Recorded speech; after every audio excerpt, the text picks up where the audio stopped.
بنایا تھا پلاسٹک کا؟ یاقوت کا، زمرود کا، پتھر کا بنا ہوا تھا. اپن یہ لکڑی کی بنی ہوئی ایک ٹیبل نہیں اٹھا سکتے جس پہ بیٹھے ہوئے ہم نا، یہ ایک کرسی نہیں اٹھا سکتے اپن.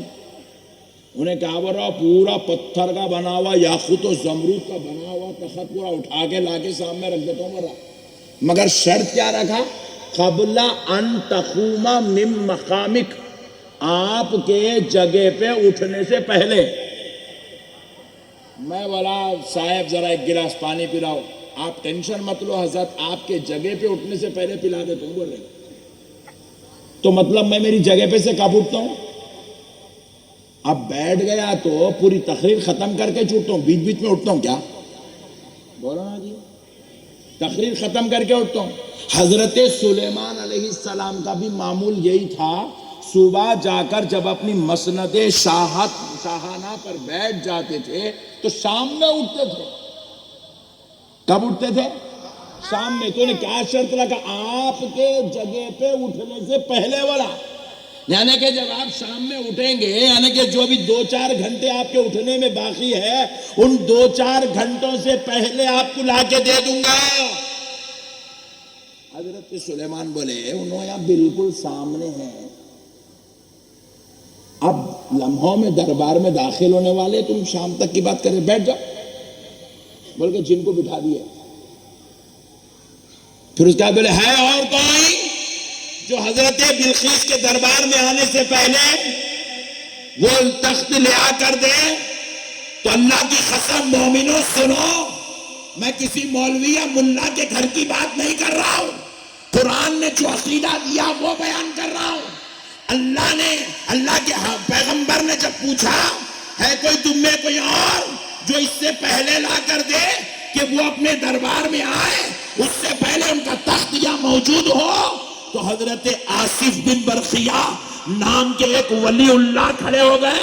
اللہ کے ولی، صالح، متقی، پرہیزگار، عابد، زاہد، جن کے بارے میں خدا قرآن پاک میں یوں کہتا ہے قال الذی عنده علم من الكتاب انا آتیک به قبل ان يرتد الیک طرفک.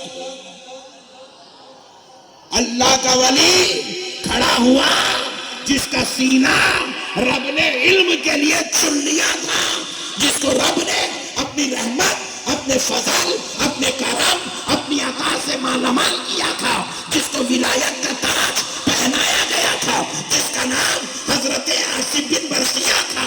وہ کھڑے ہوئے اور کہنے لگے اے اللہ کے پیغمبر، آپ مجھے اجازت دو، میں وہ تخت جو 1500 کلومیٹر 900 میل کی دوری پر ہے، اس کو آپ کے آنکھ کے پلک چھپکنے سے پہلے لا کر دے.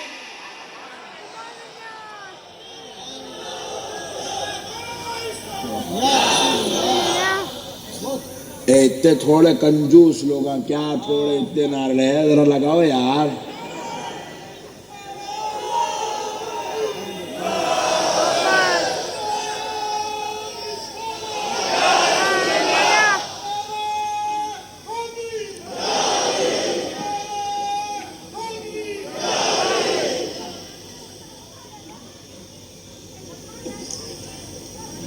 بات سمجھ میں آئی دوستو؟ اب میرے کو آپ سمجھاؤ پلک جھپکنے کتنی دیر لگتی؟ بولو بھائی، بولو نا. 2 منٹ لگتے کہتے ایسی کیسی آنکھ ہے یارو؟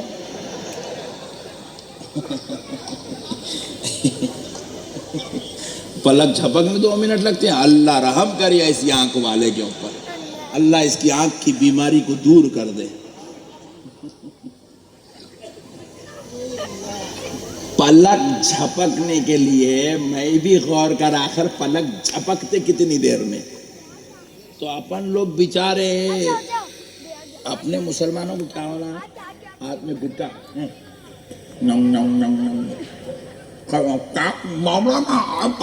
بیکانیر کو بات تک کرنے نہیں آ رہا، نالائق کو اتنا زردے کھا رہا منہ میں. منہ سے غلیظ سڑی بدبو نکل رہی، اس کی بیگم پریشان ہے، اللہ نے مر گیا تو دوسری شادی کر لیتی ہوں بول رہی۔ ہماگو زردے ہونا، گٹکے ہونا، سگریٹا ہونا، ہماگو آوارہ گردی ہم تو باتاؤں، ہماگو تحقیق سے کوئی مطلب ہی نہیں ہے، ریسرچ ہمارا شعبہ ہے ہی نہیں۔ ریسرچ انگریزاں کر رہے ہیں، آدھی چڈی پہن کے، چھوٹے چھوٹے کپڑے پہن کے، انہیں ریسرچ کر رہا ہے، یہ کیا ہے، یہ کیا ہے، یہ کیا ہے۔ قرآن کی ایک ایک بات پہ ریسرچ کر رہا ہے، ایک ایک حرف پہ ریسرچ کر رہا ہے۔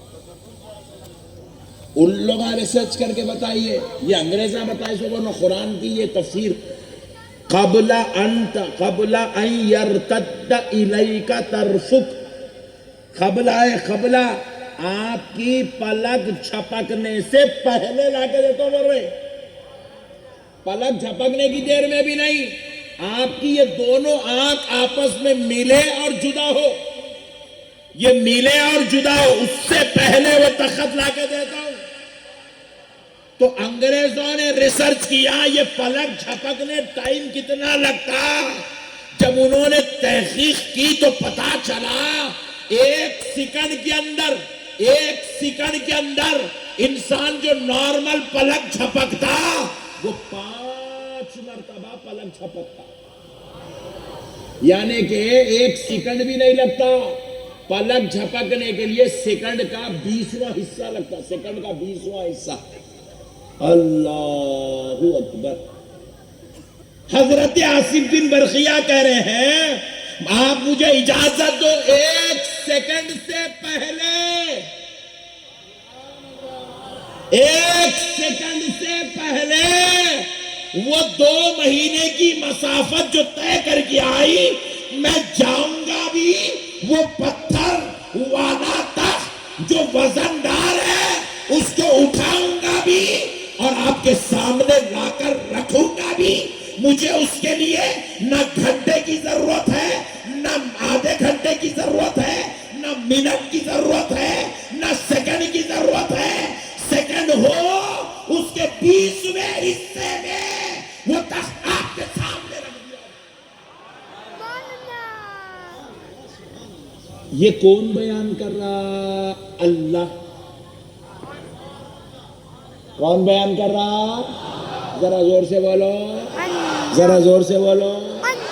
ولی کی کرامت قرآن میں اللہ بیان کر رہا۔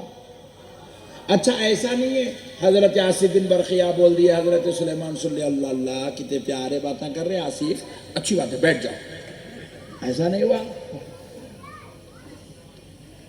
نہیں، آپ بولے میاں وہ بیکانیر کے باہر جو ہوٹل ہے اس میں بہت زبردست بریانی مل رہی ہے، بیٹا بڑا 2 منٹ میں لا کے دیتا ہوں ابو جی۔ بولے وہ چالو دکھ رہا تو بیٹھ، 2 منٹ میں جاتا کیسا، اتنی دور سے لاتا کیسا، لانا کر چل بیٹھ۔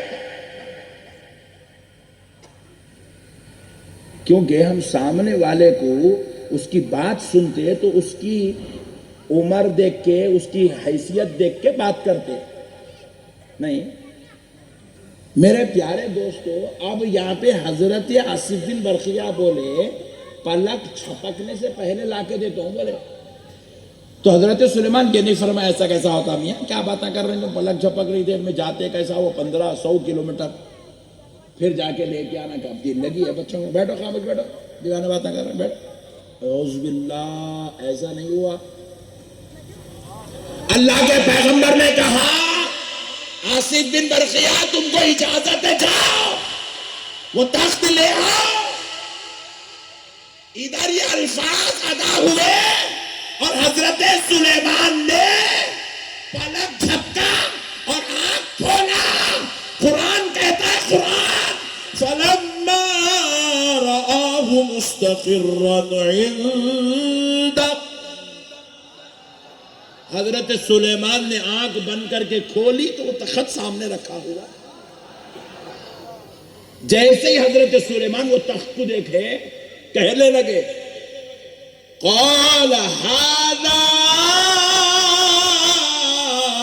من فضل ربی، حضرت سلیمان کہنے لگے یہ میرے رب کے فضل سے ہے، میرا رب چاہتا ہے تو اپنے بندوں کو ایسی قوت عطا کرتا ہے جو لمحوں میں ہزاروں کلومیٹر کا فاصلہ طے کر سکتے ہیں. ادھر کی چیز ادھر، ادھر کی چیز ادھر لا سکتے ہیں. اب اس آیت کریمہ سے ایک عقیدہ لے لو.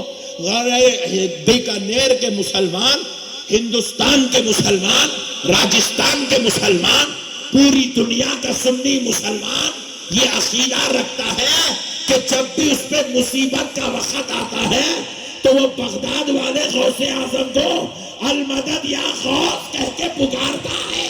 جب بھی اس پہ مشکل کا وقت آتا ہے المدد یا مشکل کشا کہہ کر حیدر کرار کو پکارتا ہے. جب اس پہ آفت آتی ہے المدد اغثنی یا رسول اللہ کہہ کر آمنہ کے لال کو آواز دیتا ہے. تو دنیا نے کہا مدد کے لیے غیروں کو پکارتے ہو، وہ تو بغداد میں ہے، نجف میں ہے، مدینے میں ہے، کیا وہ تمہاری مدد کر سکیں گے؟ تو قرآن کہہ رہا ہے تو پکار کے تو دیکھ، پہنچانے کی ذمہ داری رب ذوالجلال نے اپنے ہاتھ میں لی.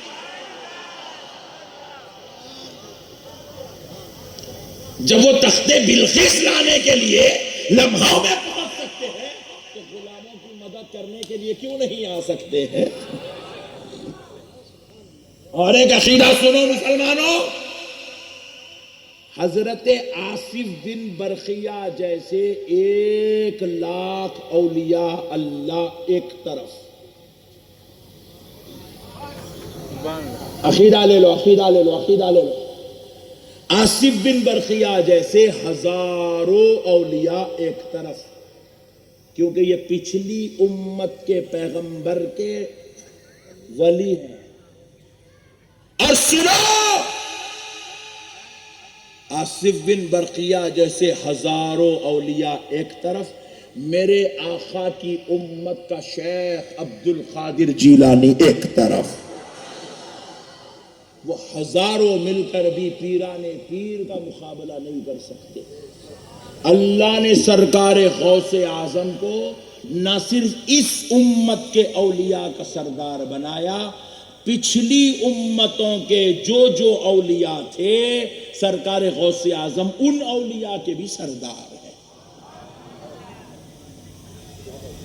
آپ غوث العالمین ہیں، غوث السماواتی والارض ہے.